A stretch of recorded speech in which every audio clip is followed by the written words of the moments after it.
Priscilla Block. Y'all be sure to check out Real Country Jukebox. Good afternoon, everybody, and welcome back to another edition of Real Country Jukebox with Raymond and James. How's it going today, man? It's going great, man. It's a nice day out here. The sun's out. It's kind of about 40 degrees. Probably somewhere between 40 and 50. It's not freezing. I'm enjoying it. Yeah. Today's topic, what we want to talk about a little bit, is live music.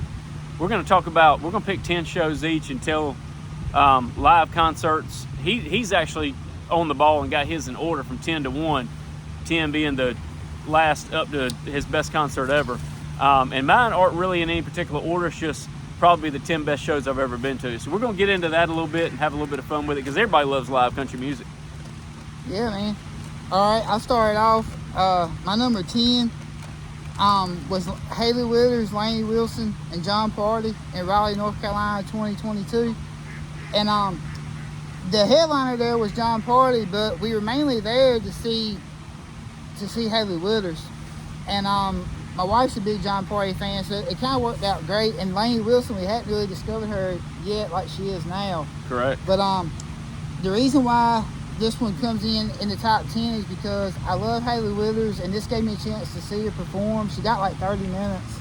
Yeah. And she made the most of her time because she did a lot of the songs by her that I like, and she did a couple covers like the Tim McGraw cover that she did. Where the Green Grass Goes. Yeah. And getting a chance to meet her when she got done with her set was one of the highlights of that summer for me. So I definitely choose that one over. I put it in top 10 for sure. Yeah. That was a great show. I know that because we were actually at that concert together. And we've known each other about 5 years, to give y'all a little backstory. And over this period of time, we've talked about different concerts we've been to, and he would say like, yeah, I was at that show too. I was sitting in this section, or I was at that show too. And we've been to a lot of the same shows. We just didn't know each other. But that one we purposefully went to together. And so I know, that's why I was nodding my head a lot. I know exactly what he was saying about that show because we were there together. So yeah, and this has nothing to do with this particular lineup, but a lot of those concerts, not only were we at the same show, but we were sitting very close to each other. Like the Joe Nichols concert and a couple more I remember. It's a small world, even in Raleigh or Charlotte or wherever we were at. That's true. Number 10 for me is Restless Heart. I'm guessing at this is a shot in the dark, early 2000s. They had been split up 10 or 12 years, and this is when the Long Branch was still going strong in Raleigh. And they had just gotten back together after that long hiatus. And I don't know if word didn't get out or they had just gotten back together and people weren't interested again yet or what, but we were literally, I'm not bragging because I haven't been front row to a whole lot of shows. I'm usually in the cheap seats, or a lot of times anyway. But we were there and we got there early enough that we literally were 6 feet from them and could set our drinks on the stage. That is awesome. It was really, really cool. Cool. But they had just gotten back together. They brought all the hits. They still sounded the same, just like they did in the late 80s and early 90s. And just, it'll always be special because the Long Branch isn't here anymore and Restless Heart had just gotten back together. And those harmonies are fabulous. All right, I got a question for you because I've never been. I'd love to go. I know you said it's closed down now, but where was the Long Branch in comparison to something that's there now?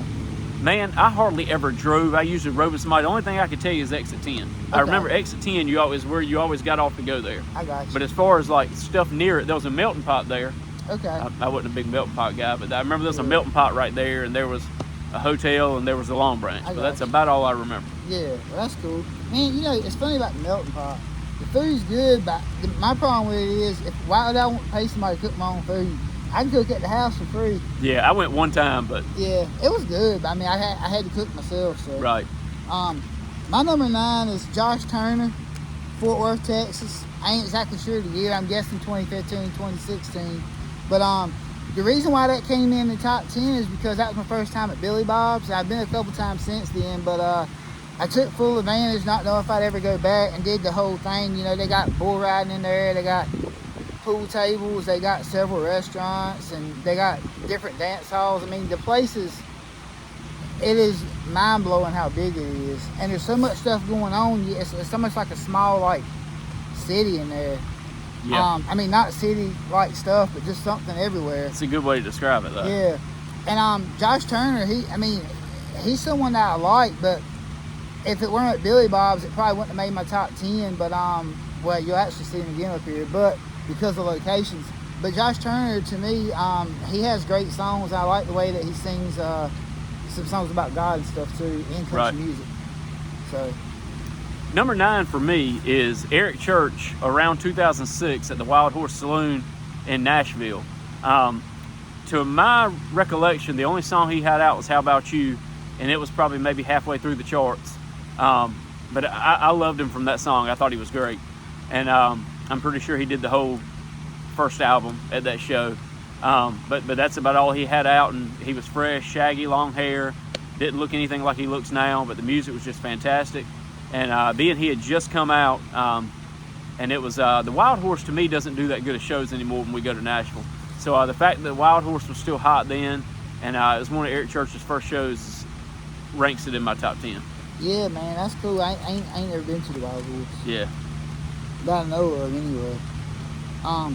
My number 8 is the Grand Ole Opry as a whole in Nashville, Tennessee, 2023. It weren't my first time at the Opry, but I appreciate it more this time than I ever had. It's something about it, something about the people they had there, and it was great. And Josh Turner was actually there too. He kind of headlined, like he was the last one to go on. He brought Randy Travis out there and they gave him an award. And the Oak Ridge Boys were there, Whispering Bill, Carrie Underwood. But my favorite thing about the whole Opry was it was a second chance for me to see Lainey Wilson and appreciate her for what she is. Yeah. So and we talked about that before on other podcasts, but that would definitely, something about being in the Grand Ole Opry, man, is just like it's a very wholesome feel.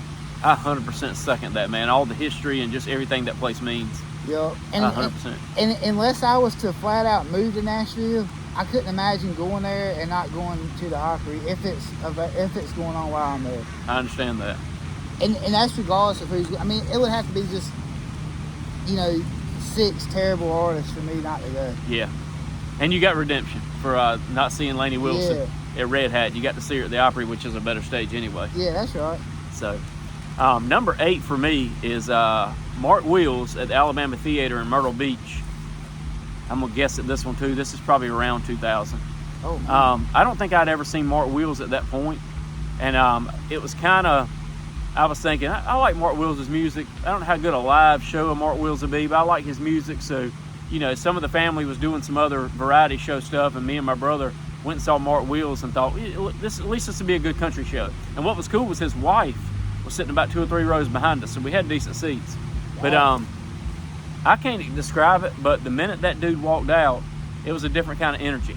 And I didn't expect that from a guy who's pretty much known for ballads.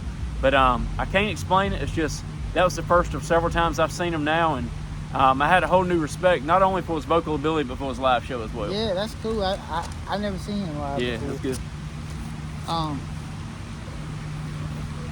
The one I have for number 7 is Chase Rice, Jake Owen, and Kenny Chesney in Tulsa, Oklahoma, 2015.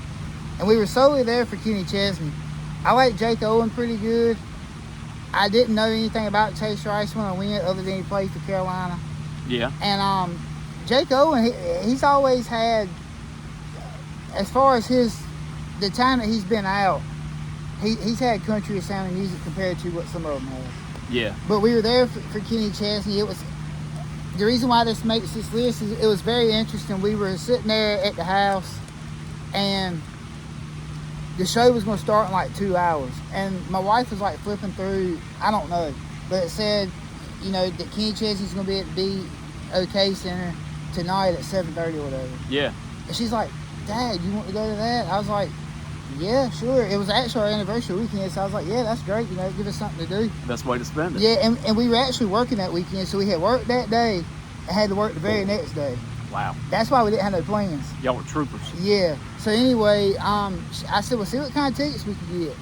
And the BOK Center is where the Thunder plays when they ain't in Oklahoma City. It's like, I guess it's like another home stadium, according to what they were telling me. I don't know nothing about NBA, but so it's a nice stadium, or Coliseum, whatever. Well, she looked at the tickets, and they were very reasonable price for stage side. Yeah. And it's kind of like the stage comes out into the pit, kind of. but there's chairs there. So we were able to get stage side if they walk that way, kind of. Okay. And they all did, and I mean. So the distance from you to the stage didn't necessarily mean anything. It was almost like. I could set my drink on the stage. Right, there you as go. As far as the center. Yeah, I got you. And yeah, to me, Kenny Chesney has so many years of so many songs of so many different styles that at least 2 out of every 3 songs are going to be good, to me anyway. And I love Kenny Chesney, and that was a great concert. This was 2015. Yeah. But interesting thing, my wife, when Chase Rice came by, she mentioned to him that we were from North Carolina. He pulled her up on stage and sung a song. I thought that was pretty cool. It's like, I don't know how many, it was a sold out show, so that's like thousands of people in there. So I thought that was pretty interesting. I ain't big on Chase Rice's music, but I thought that was cool. Yeah. You know, so that's definitely in my top 10 anyway at number 7. I've heard you talk about that show. Yeah, it was pretty cool, man. My number 7, I'm going to go with Alan Jackson and Joe Nichols. And there was a third act. I want to say Brian McComas, who didn't really do much after that. But Alan Jackson and Joe Nichols right here in Greenville, North Carolina at Minges. I mean, I'm sorry, not Minges, Ficklin Stadium. I've said it before, Alan Jackson's obviously my favorite singer, and Joe Nichols is my second favorite singer. And for those two guys to both be on the same bill and then right here in my hometown was just, it's just everything you could ask for. So, and some reason, like I said, I've sat at the back at a lot of shows. I've sat in the grass at a lot of shows. But I don't know if we did it early enough or what, but we were, I want to say 5 or 6 rows back for that one. So that was one of the closest I've been to Alan Jackson as far as a live concert. So with your two favorite singers in your hometown, it's just, there's nothing else that can be said other than that was a perfect experience. I was thinking that for you too. I was like, man, that is right there. I mean, I like both those guys too, and of course Alan Jackson. Right. But you love Joe Nichols just as good. Yeah. That's kind of like, I don't know if you remember or not. Well, of course you remember because you went to it, I think. But Kid Rock and Eric Church, 2 of my favorites, came right here to Greenville. That's right. And I weren't in the state. I was somewhere else. Of course you so won't. I missed it. But that's right down my line. I ain't saying Kid Rock's country. I know this is a country podcast, but for the sake of 2 of your favorites being in your hometown, it fits. You know, I know exactly what you're saying, man. My next one's Eric Church, Fort Wayne, Indiana, 2015. I don't remember who opened up for him. It kind of like it was a southern rock sounding band. And to tell you the truth, if I weren't so ready to hear him, I'd probably like him. I remember them having kind of like a real in-your-face sound. Yeah. But I can't remember who they were. But we were in the pit. It was our first time in the pit. We're at a big stadium, you know.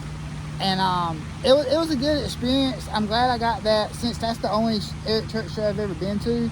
I'm glad I got to experience his show in the pit. And like, we got there early and never left. So we didn't go to the bathroom, didn't go for drinks or nothing. We were right there at the stage. So it was as close as you could get without being on the stage. But it was a wild time, and I've been in the pit twice since then. You know. So and it was my birthday weekend. I think Stacy got the tickets for my birthday, so that was pretty cool. Yeah. So that it was hard not to put that one in my top 5. Yeah. Number 6 for me is going to be Eric Church again. This time Eric Church at the Beach Wagon in Myrtle Beach, which is no longer there. It's been torn down. I saw a few acts there. But yeah, Eric Church at the Beach Wagon, I just remember being very close for that one. And him interacting with us, we were that close. Because like I said, this is, again, he probably had 2 albums out at that time. He had not really taken off to any extreme at this point. And the Beach Wagon's been torn down. I don't remember exactly where it was even at in Myrtle Beach, but we probably took 7 or 8 head to that show. That helped too, and we were staying 2 or 3 nights in Myrtle Beach, and I think we went for that reason. But that was a phenomenal night. Isn't the other one down there that's kind of big, like the House of Blues or something? Yeah, that's still down there. Okay. I saw him there in Myrtle Beach. Really? Were they anywhere near each other? I've never been to some of these. I don't think so, from what I remember, because House of Blues is right there by Alabama Theater and what's it called? Barefoot Landing and all that sort of stuff. I think so. Yeah. But honestly, I can't even remember, man. Beach Wagon just seemed like it was kind of off the beaten path a little bit. But it was a nice little kind of small place. But anyway, it was good. Yeah, that's pretty cool, man. Hey, look. and you might be going there, but if you got a chance, because I've heard the stories before, but tell them about one of like Eric Church's like first time you seen them stories, just right off the top of your head. First time you ever seen him, small crowd, almost a solo show. Well, probably as solo as you get is seeing him in Walmart. Yeah. I think it was in Clayton. Seeing him in Walmart in Clayton. I There was seen probably the video, man. 20 people sitting there. State Fair was pretty calm. I think the very first time I saw him was actually at the State Fair. Uh-huh. But yeah, that Clayton Walmart show was pretty small. That Beach Wagon show was pretty small. Uh-huh. Arizona Pete's up in, I think that was in Greensboro. Yeah, just these small, and Wild Horse that night, that was small. It's Long just Branch so hard wasn't to all that believe big. that now you just about got to be a millionaire to afford a ticket. You ain't kidding, man. And at one time, you know. And at one time, yeah, it was nothing to go see him. Yeah, And he that's- would come over and speak to you, and you could hang out by the bus. I mean, he was just so approachable. I mean, and nobody Yeah. can be when they're selling out 50,000 arena stadiums now. So that's right. not a knock on him. But yeah, that That's was just cool, man. yeah, That's real cool. one of the few people that you can say you knew from the start. You know. Yeah.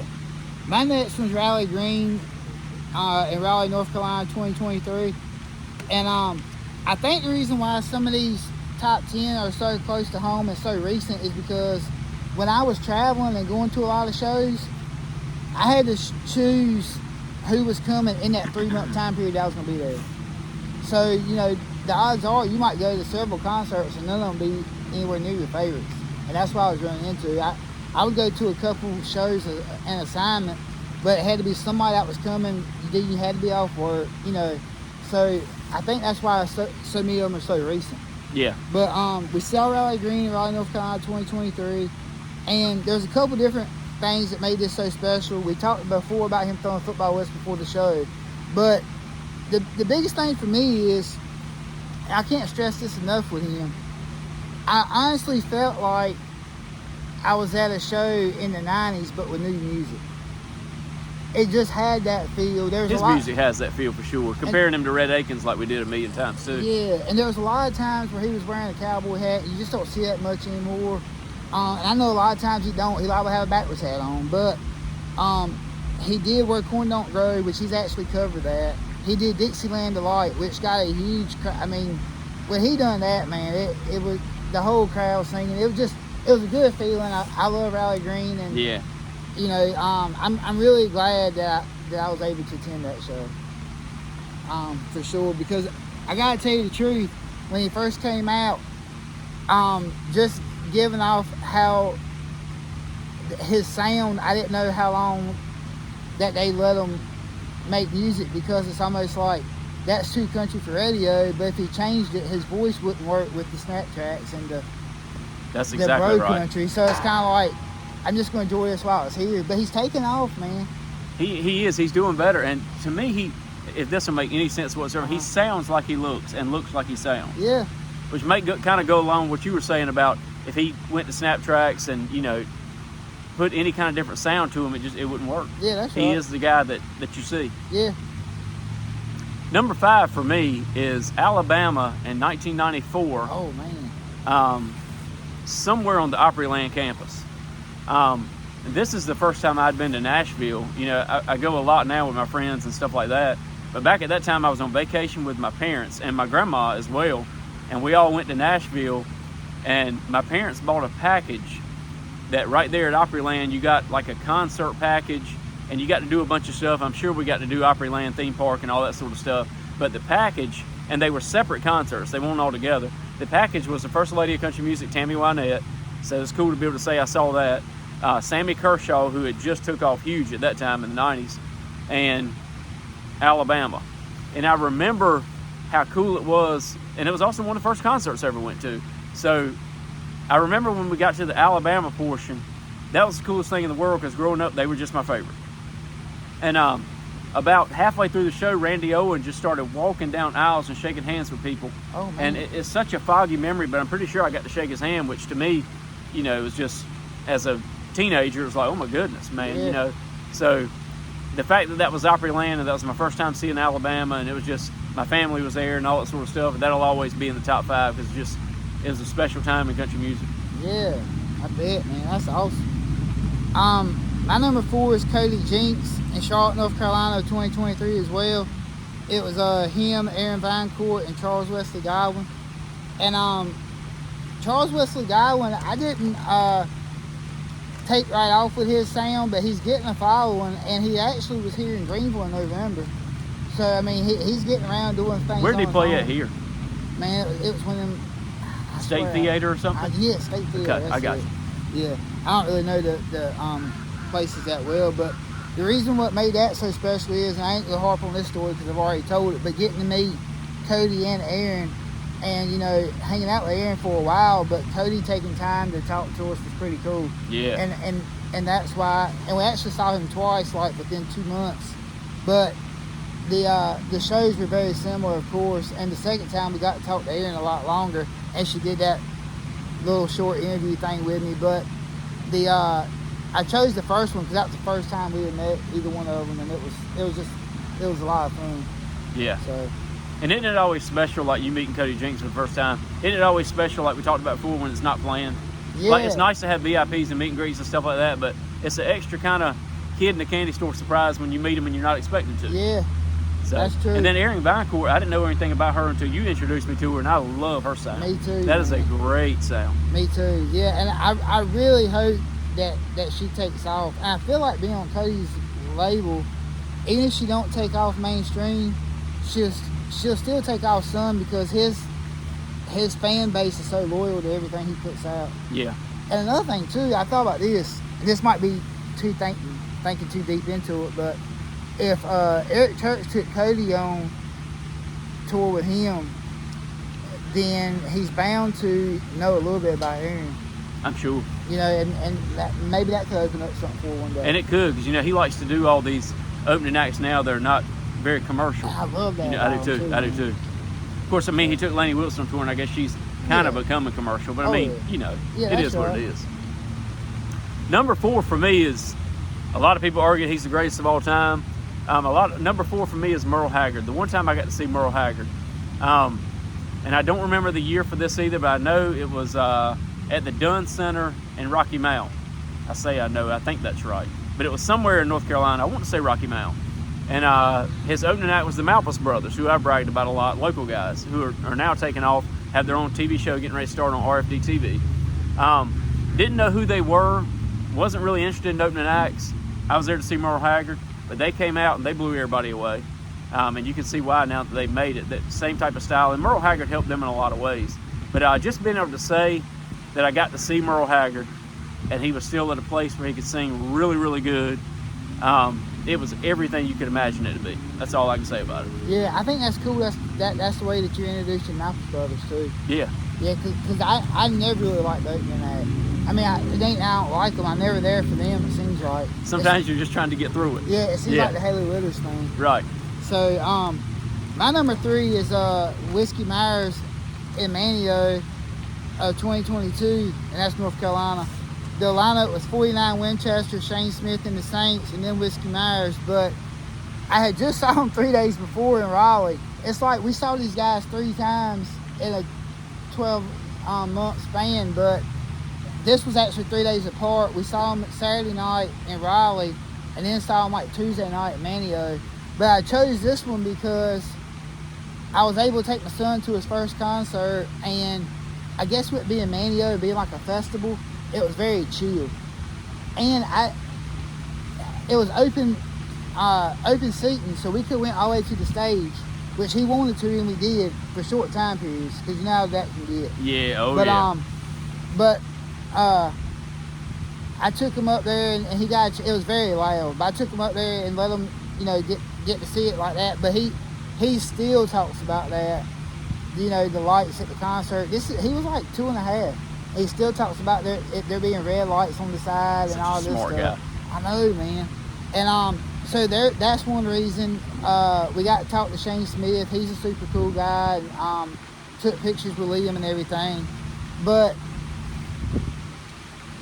outside of that, I kind of wanted to pair, since I saw them so close together, I wanted to pair that with Raleigh. And the reason why is because I guess coming off the water right there at Manteo, the whole show just had a different sound to it. Yeah. But at the Red Hat, I have never been to a show, including Eric Church. I've never been to a show where anyone put as much energy into a show as Whiskey Myers. I mean, it was just so, like, they don't waste no time. I mean, they pile as much as they can. They give as much as they can. And everyone's different, but I love a harmonica. And, you know, they, it's so heavy on that. And, there's so much harmonica in there. It's kind of like, it's got a Tom Petty feel it sometimes, got a Skinner feel it sometimes. I know none of this is country music, but I put them in there because that But they're show is influences, just, I'm sure. yeah, I mean, it was so, it was just one of them things, like, man, where it started, and, like, I didn't take my eyes off the stage till the show was over. Yeah. You know? I mean, the time with Liam I did, of course, because I'm watching him, we went to go get snow cones or whatever. But the 3 days before that in Raleigh, man, it was just, it was phenomenal. And those guys, everybody's out to see their show at least one time. And in my opinion, too, this might be a little bit out there, but on the Southern rock scene, they're the greatest ever, including Skinner, Marshall Tucker. Whiskey Myers is the greatest Southern rock band ever. He's driving at that point. Yeah. So, but anyway. These last three are going to be in no particular order, but I'm going to count them all down. Alan Jackson. It was around 1993, and his opening act was Faith Hill. And at this time, you know, as a teenage boy, I'm in love with Faith Hill. Well, every guy was. And I still think Faith Hill is phenomenal. You know, took a lot of, I think she could have been even more explosive, but, you know, she took time. She pretty much, she comes out of hiding every now and then, but she pretty much just stopped everything, you know, to raise her kids and stuff like that, which is certainly respectable. But at that time, she was going strong before Tim McGraw and all that.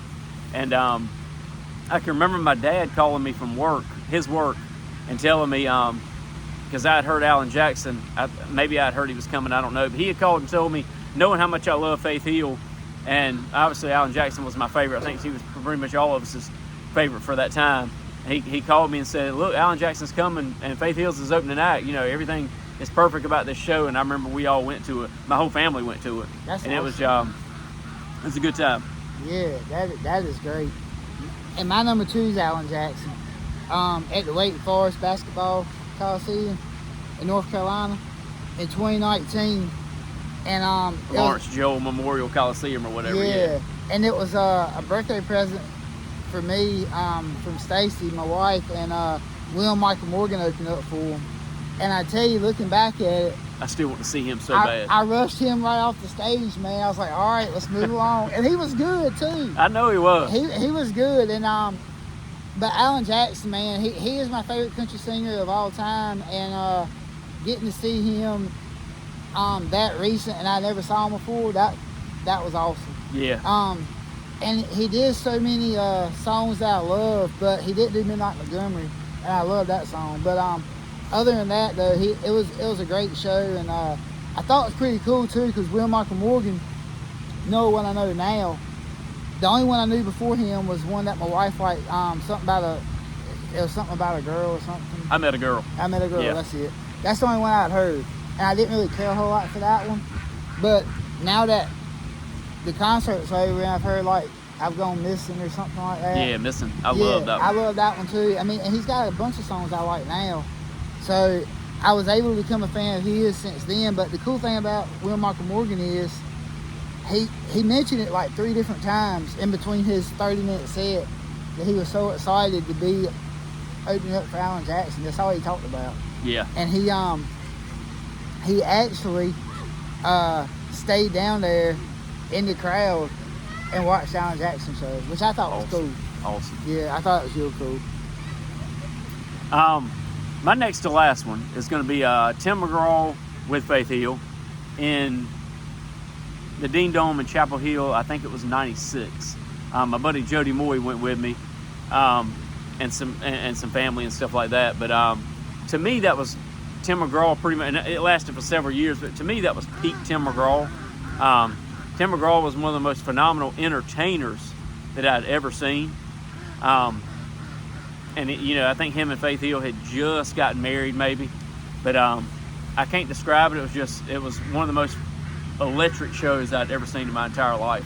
And it was when I realized, you know, what a performer that guy was. Yeah, that's and I mean, cool, he, as far as, you know, with the entertainer of the year and stuff like that, it's a shame he didn't win more of those. Because I don't think, I mean, the guy can sing, obviously, and I liked the older stuff a lot better. But as far as the entertainer, man, it's a shame he didn't win several Entertainer of the Year, because that's what he was. Yeah. Well, we saw him in 2008. That was another birthday present from Stacy. But in 2008, man, Aldino performed, and he was great then. You know, his music had done started to change. It was still awesome then. My last one, best country music concert I've ever been to, was a graduation gift from my wife, Greensboro, North Carolina, 2022. Hank Williams Jr. Greatest concert I've ever been to. And You were thinking, finally. yes, and another thing too, I was concerned about his age. I was concerned about the album he had just put out. That was very bluesy. I thought he might play a lot off of that, because I had heard some of it and didn't. It was so different. But he played all of his hits. Didn't play none of off the blues album, and I couldn't tell he was old at all. I mean, it was like he was 30 but sober, like just perfect. You just got, you know, perfect Hank Jr. Played as many songs as he could.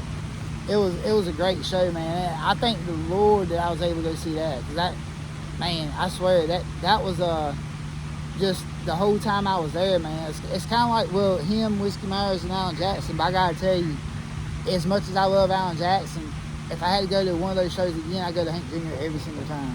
Yeah. Every single time. And there's a difference in what I'm getting ready to say. Like the one I'm gonna put as my top, even though it could be arguable. There's a big difference between your favorite singer and your favorite live show. That's I mean, right. obviously, you know, that will mean a whole lot to you. Yeah. And that brings me to this. The one I'm gonna list at number one, and it's probably arguable, but is Garth. And Garth is not one of my 20 favorite singers. I like Garth, but I had always heard, you know, his heyday before he went on that long retirement, how great he was. And I don't even know what year. Is when he first came out of the retirement. He did a Greensboro show, and I finally went and got to go see him. And I can tell you, it was everything they advertised it to be. That's awesome, man. So, was that like around 2016, 2017? that sounds about right. Maybe even 15, 16, somewhere in there. And I'm throwing darts at that because I really don't remember. Well, I was working in Virginia at the time, and one of 16 my sounds right, though. Well, one of my coworkers went, and she said that it was just as live and energetic as she felt like it was in like 93. Like he hadn't aged or, you know, anything. So. Well, I got a question for you before we end. I was thinking about doing this. It has to be people that are still alive and people you've never seen. If you had to see a male and a female in concert this weekend, who would you choose? That I'd never seen? You've never seen them, and they're still alive today. Oh, wow. I was thinking about that during some of that. Let me ponder on it a minute. That's putting me on the spot, which I like that. Yeah. If you've got yours, go ahead and say it while I'm thinking. Well, and I kind of cheated because I had time to think about it. Right. But it's pretty obvious. I would see Dolly Parton and George Strait. I've never seen one of them. Both of them have gotten up in age. Although, going off with the Thanksgiving halftime performance, it don't look like Dolly's aged too much because she was still energetic. yeah. And I hear George Strait shows are still good. So I would choose Dolly and George. I think I'm going to jump in with you on that one. I think as far as the female, I would go with Dolly Parton too. Uh-huh. And as far as males, even though unfortunately he can't do it anymore, I had several that were on my bucket list. You know what? Never mind who I was going to say. Steve Wariner. Okay. Steve Wariner is the correct answer. I was getting ready to say, and this is no slight on him, I was getting ready to say Randy Travis. Yeah. Because I had 3 or 4 on my list that I had never seen that I wanted to. And I had it narrowed down pretty much on the guys, Steve Wariner and Randy Travis. But I got to say Steve Wariner, to me, is the most underrated country artist out there. And it would be him and then and Dolly Parton. I would go with that. That's perfect, man. That's fair. Look, man, I tell you, and before we end this, you know, I've been listening to a lot of Dolly lately, a lot of just a little older than I normally would, like 70s and 80s music. And I tell you, you know, there's still a lot of people, and we talk about this all the time, but I don't think we talk about these individuals enough. There's a lot of people that's still putting out good sounding country music today that don't get any recognition at all. Yeah. Kind of even from us on that matter. I think we need to talk about them more, because I tell you, man, you know, there's some people that come out now that we think sounds country, and it's because it's been so watered down. Yeah. But when you go back and hear like 70s and 80s Dolly, Yeah. you know, just the music behind it, the vocals, the storytelling, it's not gone, but it's definitely not highlighted like it should be. Yeah. And you So- got me thinking with that one as you were talking. Somebody that would give, not in legendary status, Yeah. but somebody that would give Dolly a run for her money as far as me wanting to go see that's still alive, Ashley McBride. Yeah. I've got to where I absolutely love Ashley McBride. So I had to throw that in there too. Oh yeah. But Dolly Parton would be the choice think because, that's fair. you know, it would Yeah. just be a phenomenal thing to see a legend like that. Yeah, that's But, right. Yeah, good question, man. Well, I like that's cool. All right. Well, we enjoyed it, y'all. We'll see you later.